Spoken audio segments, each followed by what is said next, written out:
Hello.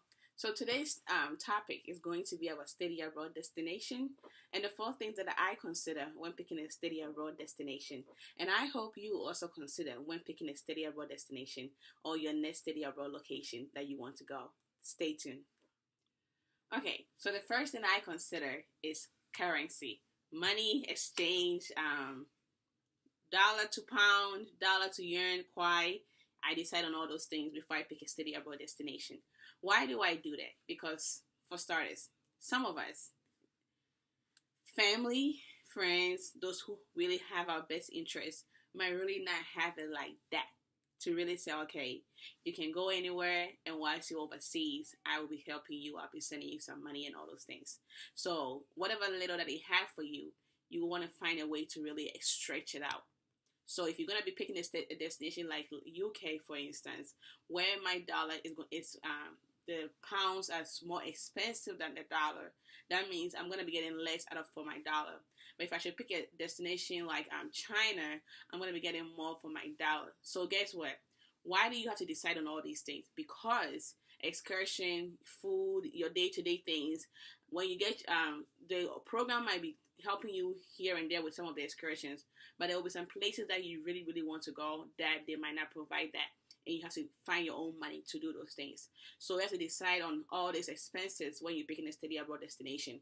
And that's why I consider currency as one of my first options when I'm picking a study abroad destination. The next thing on the list is time difference. You might be asking, why does it even matter about time? It really does matter. Because you have somebody that we won't be getting in touch with your homegirl, your parents, and stuff.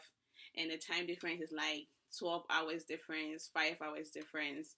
Even I don't think the 5 hour difference, it might work out, or the 2-3 hour difference, it might really work out. But 12 hours difference, I don't even know how to start. It's like, let me tell you.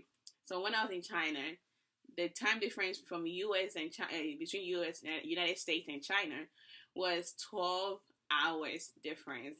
So guess what? While Americans were sleeping, Chinese people were up. While Chinese people were up, Americans were sleeping. So if I needed to get something done back home, if I needed to talk to somebody via Skype or whatever it was, I had to wait, stay up to, let's say, um, 11 or 2 a.m. or something to get everything that I needed to do, because the time that I'm supposed to be sleeping, I had to stay up and talk to somebody in the US because that was their time that they were doing business hours. Okay, so sometimes you have to consider all those things. And honestly, the 12 hours didn't really bother me much. But comparing somebody that was like 5 hour difference and stuff, the time that the person is at work, that's your free time. You want to talk to the person and they are not available. So that's one of the things I consider when picking a study abroad destination is time, the time difference of my destination. Okay, so the next on the list is weather. How cold, how hot, what is the weather around that time that I'm gonna be studying abroad? Why does it really matter? Okay, so there are some places that can get really, really, really cold. And I'm African, so I have to really be considering, do I want Russia cold, or do I want what how do I even say this? It's like I have to decide what is the degrees Celsius or the Fahrenheit. How cold does this place get during the winter time? Or what is the winter like in that area and stuff? That's one thing I really consider when picking a study abroad destination.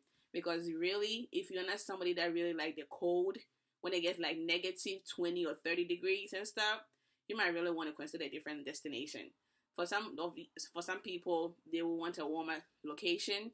Some people don't really mind. It can be cold, it can be hot, it can be snowy, or springtime or rainy season. They're still okay with it. But for me, I really want to know what I'm getting myself involved. So the last thing on the list is language. And you might say the language might not be a big deal, but it's really a big deal, honestly. Because if you're going to, there are some programs, they will tell you if you don't speak French, if you don't speak Spanish, don't worry yourself because you cannot really enjoy the program or enjoy the location. If you have, let's say, 1 year or 2 years of French or Spanish, yes, then you can come. But you have no French language, then forget about it. And some places too, they'll tell you, some programs too will tell you it doesn't matter whether you know the language or you don't have credit for the language, you can still apply for the program. And for me, when I was going to China, I had no prior language Chinese studies. So the language I picked whilst I was in school was Kiswahili, and we will talk about why I was studying Kiswahili, and I ended up going to China. We'll talk about that in the near future. But then with that one, even though I had no language experience or I had not learned any Chinese language, the program allowed me to apply. They didn't have any prerequisites for any language stuff.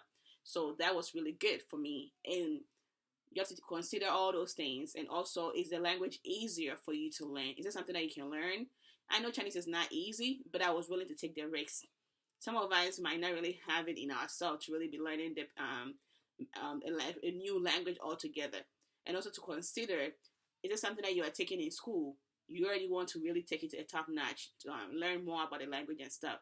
So these are all the things you consider when picking a study abroad destination. So these are what I decide, what I consider before picking a study abroad destination. I want to know what are some of the things you consider when picking a study abroad destination or you are thinking about considering.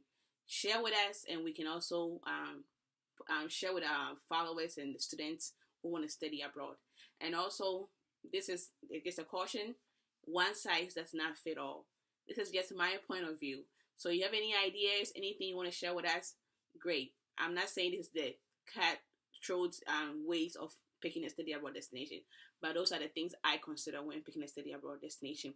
If you like this video, please subscribe, please share, because you never know, it might really help somebody out. Take care.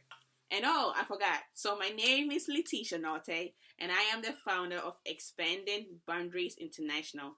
The main goal is to connect students to one destination at a time.